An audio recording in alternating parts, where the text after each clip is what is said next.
But we have to ask that from our Lord. Ngayon, ang tahanan na itatayo ni Jess, Jane, pangungunahan mo Jess bilang ama ng tahanan, at pangungunahan mo rin Jane bilang ina ng tahanan. Ngunit, meron pang mas nangunguna sa tahanan itatayo ninyo ang ating Panginoong Diyos. Alam niyo, the family is a small unit in which the society is founded. So many families, so many units are conglomerated into one. And this will constitute the nation, the society. Kaya stable upang sa ganun ang ating bansa ay magiging stable din. Sabi ng batas natin at batas ng Panginoon Diyos, kung maaari, lahat ng pamilya ay gayahin ang pamilya ni Joseph, Mary, and Jesus. Yan ay nasa banal na kasulatan, nasa civil law din. Kaya kanina sinabi ko, marriage, family is a sacred institution. Pag meron tayong mga anak, and we'll pray for that, yes, Jane, marami kayong obligasyon sa ating batas. Una, it is your obligation to take good care of your children. Because small children do not know what is good and what is bad. Maaaring sila ay maglalaro sa kalsada, masagasaan, may masamang mangyari. O kaya naman aakyat sa punong kahoy at mahulog, may mangyari. Ngayon, linagay ng batas natin sa balikat ng mga magulang ang responsibility to take care and protect their children. Jess and Jane, meron tayong bagong batas. Hindi ko alam kung may abogado ngayon dito sa ating grupo, pero ang batas na ito ay matatagpuan sa PD 603. Ang tawag dito, the Child and Youth Welfare Code. Ang sabi ng batas na ito, kapag ang maliit na bata, maliit na anak, ay masagasaan at may mangyari, halimbawa mamatay, hindi lamang ihabla yung tsuper na nakasagasa. If the parents are negligent, ihabla din ng ating fiscal ang mga parents. There was already a case which reached my court, and I tried the case, I received the evidence. Napatunayan ng fiscal na the parents were negligent, kaya nasagasaan na imprisonment. And then, I also convicted the parents and sentenced them to suffer 3 years imprisonment. Ganun na Jess, Jane, ang obligasyon niyo sa inyong mga anak. Kung hindi kayo inarugaan ng inyong mga magulang nung maliliit pa kayo, maaaring wala kayo ngayon dito sa harap ng hukom at magpakasal. Kaya naman, it is your obligation in return na arugain ninyo, you take good care of your children. Meron pa tayong batas under PD 603. It is the obligation of parents to send their children in order to finish elementary and high school education. Sa text ko si Jane, hindi ko alam kung employee o teacher. Napakaganda ang and high school education. Alam ba ninyo kung may mga magulang na hindi napagtapos ang kanilang mga anak sa elementary at high school education na wala namang kapansanan ng mga bata, that is a crime by omission on the part of the parents. Ang parusa, ang penalty, 3 years imprisonment din. Bakit? Bakit linagay ng batas natin sa mga magulang ang obligasyon nito? Because there are many public elementary public high schools na walang tuition fee na babayaran, libre. Kaya, yes, Jane, pag may mga anak na kayo, pagtapusin nyo, yun ay requirement ng batas na elementary at high school, basta walang kapansanan. Sabi ng batas, it is no longer your legal obligation. Alam mo yun, when I passed the bar examinations in 1962, ako po ay umuwi sa Tuguegarao, Cagayan, at iningko ko yung siyang kong kapatid sa harap ng magulang ko. Sabi ko, nanay, tatay, kung may natira pang lupa, eh, hindi na ako kumana. I will waive my inheritance in favor of my brothers. Ika ko kasi, awa ng Diyos, abogado na ako ngayon, at siguro naman mapakain ko ang aking pamilya ng 3 beses isang araw. At tuwan-tuwa naman ang aking mga kapatid sapagkat lumaki ang kanilang manarap. So, alam niyo, kayo, Jess, Jane, tayo mga magulang, kung maaari, ilagay natin ang ating mga anak sa mabuting kalagayan. Para sa ganun po, tayo ay aalis sa mundo ito, maganda ang katayuan ng mga bata. Just to protect her. May kasabigan, man is a stronger sex. Kaya hindi lang mahalin mo si Jane bilang asawa mo, kundi you extend your protection arms. At never na gamitan mo ng violence, physical violence ang iyong asawa. Alam mo, Jess, kung ako at saka yung aking asawa si Judge Anang maglalakad sa kalsada ng Kabanatuan at alam natin maraming tricycle, maraming jeepney, I always stay in the danger side of the road. Upang sa ganun, kung may chauffeur ng tricycle o jeepney na lasing, pagewang-gewang, ako muna masagasaan. Ako muna mamatay, mabuhay ng aking asawa. You see, yes, even to the extent of giving out our life just for the sake of love. Kaya sabi nga, ang pag-ibig ang pinakadakilan sa lahat. Either spouse to inflict violence to the other. Alam natin lahat, God created Adam. Nakita ng Panginoon na malungkot si Adan. So, God created Eve, si Eva. How did God create Eve?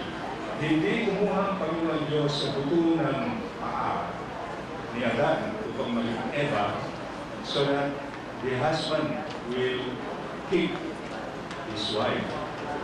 Hindi rin kumuha ng buto ng kamay ni Adan na maging Eva ang Panginoon upang makukuha natin sa lesson on how God created Eve. Kaya, Jess, I repeat, huwag mong saktan si Jane bilang asawa mo. It is unlawful. It is prohibited by the laws of the Republic. It is prohibited by the laws of God. Ayon sa family code natin at sa civil code, the wife is the treasurer of the home. She is the manager of the household. Ako'y nag-research sa deliberations ng Congress. Ito ay matagal na batas ito. Bakit kaya na tusarera ang asawang babae at siya ang manager ng household? Ang ibig sabihin doon, Jess, lahat ng kita mo, ibigay mo sa inyong mahal na asawa si Jane. Ngayon, tanong mo, Jess, halimbawa may hanap buhay ang ating asawa, sino hahawa? Just the same, lahat ng pera ng sahod mo, Jess, ilagay mo sa kamay ni Jane para kung umaga. Ako, dahil bigyan mo na ako ng pamasahe ko. Ako, may kotse, binibigyan mo ng 80 pesos. No, may 80 pesos ako. Buti niyan, para papunta mo sa court, sa iba, do not turn left, do not turn right. At pag-uwi mo rin, go straight home. Do not turn right, do not turn left, at maubusan ng gasolina, hindi ka makarating sa bahay natin. You will follow the provision of Ang paggamit ng pangalan mo legally in accordance with our law, Jane, after marriage today, ay ganito, Mrs.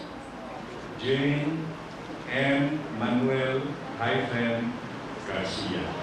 That is the proper and legal way of using a wife's name or a woman who is already married. Huwag mong kalimutan ilagay ang family name ng parents mo sapagkat pinaghirapan ka. Siguro nung baby ka, umiihi ka sa lambing, kaya bakat ng nating gabi, napupuyan ang parents mo. So, ilagay mo ang family name mo when you are still single at ilagay mo hyphen Garcia. Asking Judge, in order to marry Jane as your wife, please answer. Yes. Nobody forced you to do so, but this is your own voluntary and volition. Yes, sir. Okay, bigay tayo. Jane, ikaw ay nakarito sa harap ng hukom upang makasalan si Jess bilang asawa mo. Walang pumilit sa iyo, kundi ito ay kusang loob na gusto mong mapangasawa si Jess. Thank you very much. Ilagay na lang yan. Alam mo Jess, at sa ating lahat dito, hindi masama sa asawang babae, there are two conditions. May kasalanan ng asawang lalaki at kung pagalitan ng asawang babae ang kanyang asawa, walang nakakarinig ng even children. Kasi may kasabihan, for every successful man is his wife behind him, telling him what is right and what is wrong. Kung ako ay naging successful sa aking buhay, sapagkat nandyan si Judge Marcelina nang sa likod ko, minamaneho niya sa ako. Pupunta ako sa kaliwa, sabihin, no, go straight. Pupunta ako sa kanan, hindi, sa straight ka. So, ganun, Jess. Meron akong i-share sa iyo is Saturday, ganito alas 12 na. Ako'y nagugutom na. Nandiyan ang asawa ko, dalawang anak ko, katulong. Tumutulong ako sa pag-set ng table. Nabitawan ko yung malaking betihado na gift ni Secretary Sentry Ordonez sa amin nung silver wedding anniversary namin. Nabitawan ko, ganun, basag. I stood before my wife and my two children. Tahimik na tahimik sila. After 1.5 minutes siguro sabi ko, bakit? Hindi kasalanan ako, bakit hindi niyo ako pagalitan? Kahit ba judge ako at pinakarusahan ko may kasalanan, tao lang ako, may kasalanan din ako, bakit hindi niyo ako pagalitan? Yan, malaking betihado, may sentimental value yan sapagkat regalo ni Ninong Ordonez. Kaya susunod, mag-ingat ka. You know, Jess and Jane, I felt very much elated as a man after hearing the words of my wife. Parang nagiging tunay ang lalaki at mayroong nagmamahal sa akin na nagigialam sa buhay ko upang hindi ako magkamali. Pero kung mga kanto-kanto boys siguro nakakita sa akin at sabihin nila, under Bisaya si Jess, sana pinagalitan ng kanyang misis. Pero it's the other way around for me. At ito ay natural lamang because misunderstanding is part and parcel of love. What is important is you know how to reconcile yourselves. You know how to solve the misunderstanding. I-share ko na sa inyo ang ating technique. Ganito, Jess, ginagawa ko. Pag umaga pa lang, hindi na ako kinikipo ng asawa ko, I will not allow the sun to set at the west without approaching my wife. Maski kasalanan ng asawa ko, sasabihin ko, darling, pasensya ka na, mainit ang ulit ng ulit. Pagdating ng gabi, we sleep in the matrimonial bed. Ang sarap ng yakapan namin kahit 20 years old na kami married, kahit 25 years old na kami married. Pero, Jess, kung may hindi mo napitan si Jane, gabi na, it's true na you sleep you lay down in the same matrimonial bed, pero hindi kayo makatulog, you just turn and turn around. That is my personal experience. Yan ang sinasabi ko na ang family, ang marriage, pinagkikialaman ng Panginoon. So, ganun ang gawain mo, Jess, kung sa ganun, maganda ang pagsasama ninyo. Kung magulang, kayong dalawa sa ano, just remain strong. Alam namin, alam ng mga ninong, mga ninang, mga kumpare ninyo, mga lahat na bisita at sa akin, alam namin na mahal ninyo ang inyong anak na si Jess. Ngayon, at may asawa na si Jess, may papangako ba ninyo sa akin bilang solemnizing officer, sa mga kumpare ninyo, yung mga ninong-ninang, sa mga bisita, na kung gano'n yung kamahal ang inyong anak si Jess, pakaraan ng marriage ngayon, gano'n din ang pagmamahal ninyo sa inyong manugang na si Jane. Thank you. Pwede na rin mo. Ang magulang ni Jane is Listen, gano'n din. Alam namin na mahal namin ninyo yung inyong anak si Jane. After marriage today, may pangako ba ninyo sa mga ninong, mga ninang sa akin, sa mga bisita, na kung gano'n kamahal ang inyong anak na si Jane, gano'n din ang pagmamahal ninyo sa inyong manugang na si Jess. Thank you.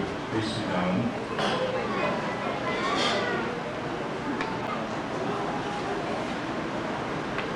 Pilos ngayon, halos magkapantay ang rights ng husband and wife.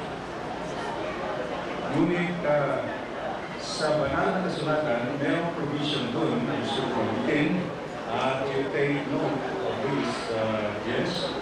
Sabi ng banal na kasulatan, the husband is the head of the wife as Christ is the head of the church.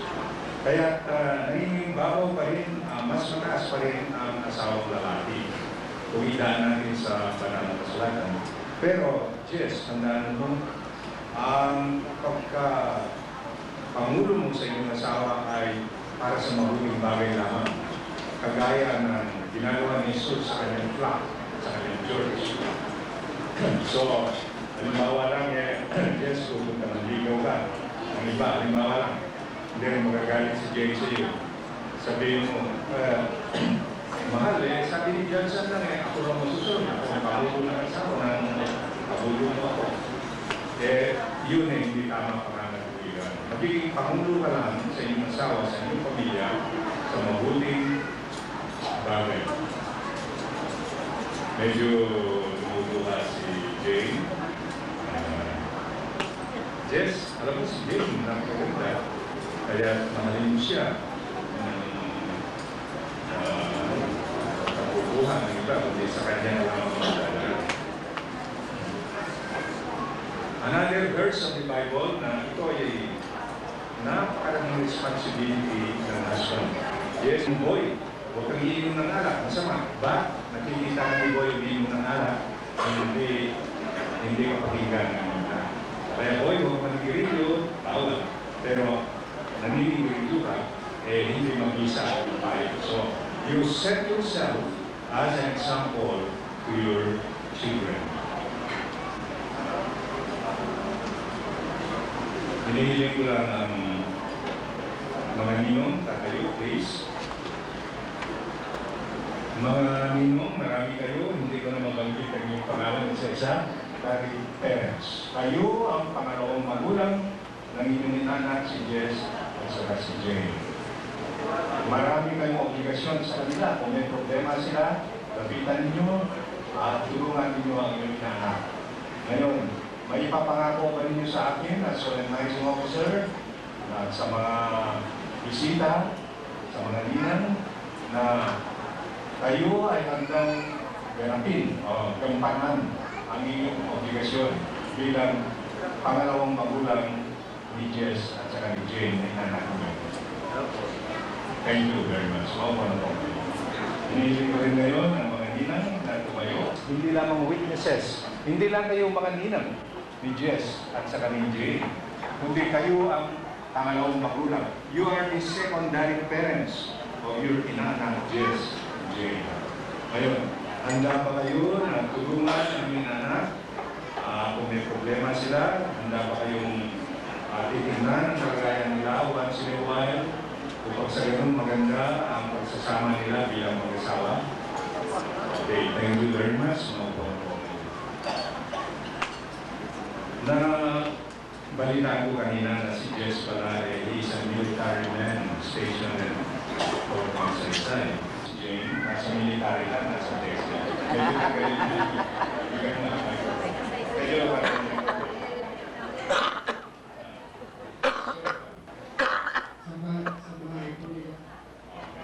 Nung first meeting ninyo ni Jane, nagkaroon ka na ba ng dito sa puso mo ng love para sa kanya? Opo. Jane, nung sinabi ni Jess sa iyo, Jane, I love you, ano ang reaction mo? Ano ang feeling mo? Ano ang response mo? Yan yung microphone.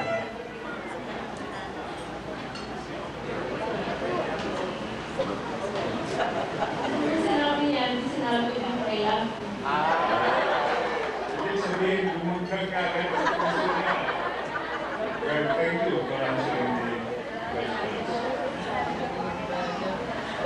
You have no more parental control and custody over them. You can advise them. If they will take your advice, thank you, well and good. Pero kung ayaw nila pakinggan ang advice ninyo, karapatan nila.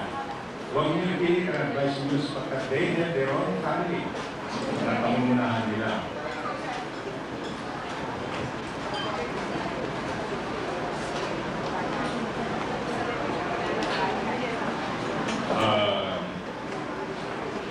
Yes, Jane, anyway, parehas kayo professionals. Ang suggestion ko, at alam mo naman ito ginagawa niyo, huwag kayong tagal tumira sa Maxinos. Kung maaari, titira kayo sa kahit maliit na apartment, kahit maliit na bahay. Para sa ganun, alam mo na, titira kayo sa in-laws nyo ng matagal. Pwede siguro 3 months, 4 months. Pero after that, you better establish your home separately. Kasi alam na, sa in-laws may ganyan. Yung mga mag-ising kayo ng tanghali, ganyan. So, I would advise you to live separately from your parents or your in-laws. Upang sa ganun, kahit 11 o'clock ng umaga ni magising, wala kayong madidinig sa salita. You enjoy your own time, your own life.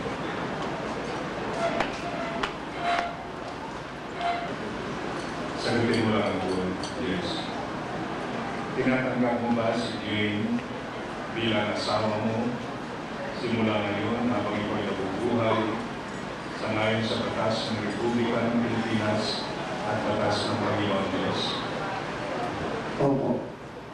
Ikaw ba, Jess, handa ka bang mahalin si Jane bilang asawa mo?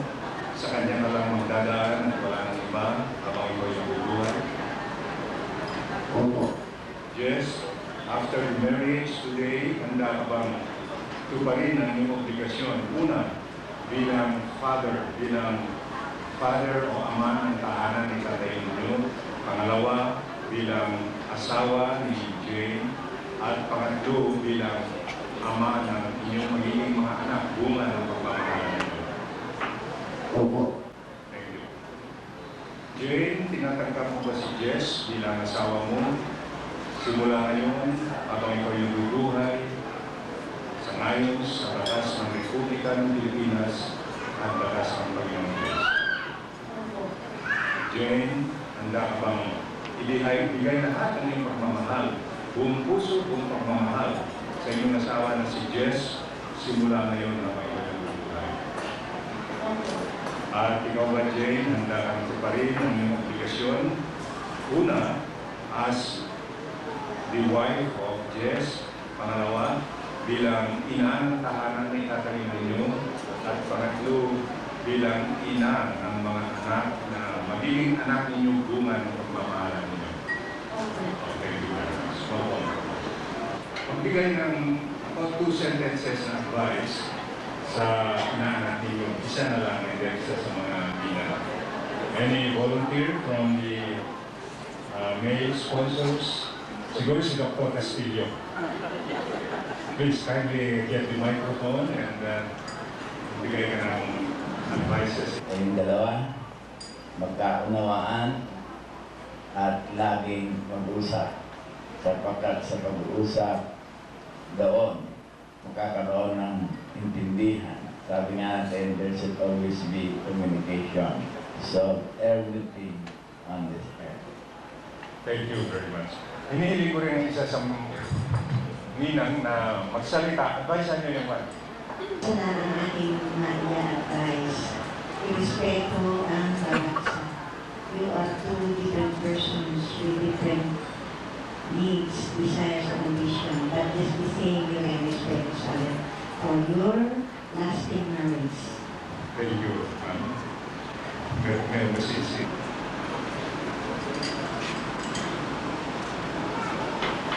Hinihiling ko lang na isindi yung general sponsor.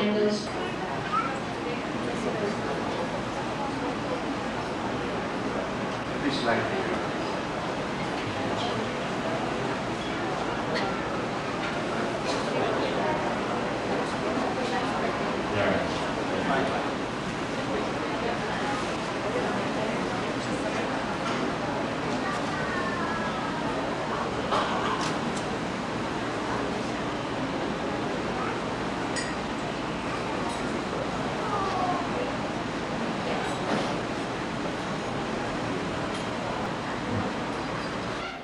That this ring is very small, but it is made up of a very precious metal, gold.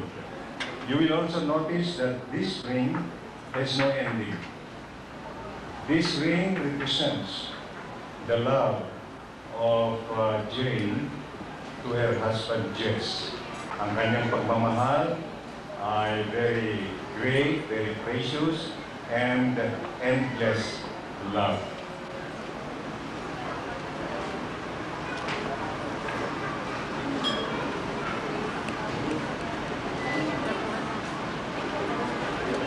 Please stand up.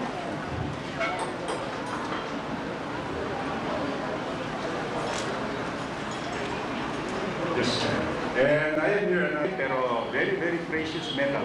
It is made of gold at walang end. Ganito ang pagmamahal ni Jess sa kanyang asawa si Jane. Walang katapusan ang kanyang pagmamahal as long as he is alive. At ang kanyang love para kay Jane, very precious, very great, endless love. Pakisuot mo lang ito, Jess, ring finger ng iyong asawa si Jane to signify your sincere and endless love for your wife. Okay. You may now sit down.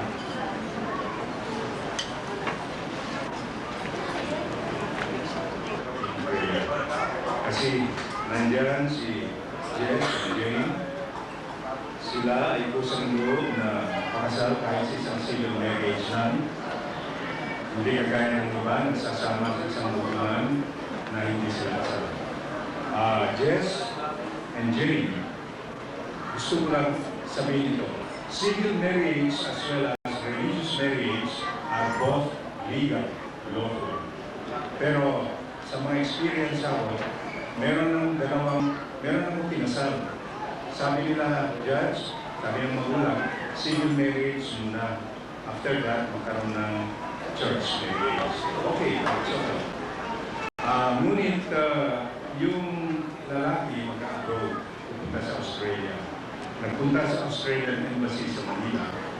And required present the marriage contract, hindi nakita yung pinirmahan ng pari marriage contract. Sabi ng in charge dun sa Australian Embassy, no, we only recognize the marriage contract signed by the judge. Short prayer. Please all stand for a short Please prayer. remain silent. We know, Lord, that you are in our midst now. You are seeing each and every one of us here. especially Jess and Jane. You are listening to the marriage ceremonies and the testimonies of the partakers in this civil ceremony. Lord, we pray for this newly wedded couple, Jess and Jane. We ask you, Lord, to bless. We also pray that bless the family that they will put up. May you be the one to be at the helm of this family. We pray that you grant many more years of fruitful life for Jess and Jane, so that they can enjoy the bliss of marriage and they can continue to serve you and praise you. Heavenly Father, we also pray for the parents and relatives and friends of Jess and Jane who are now with us rejoicing.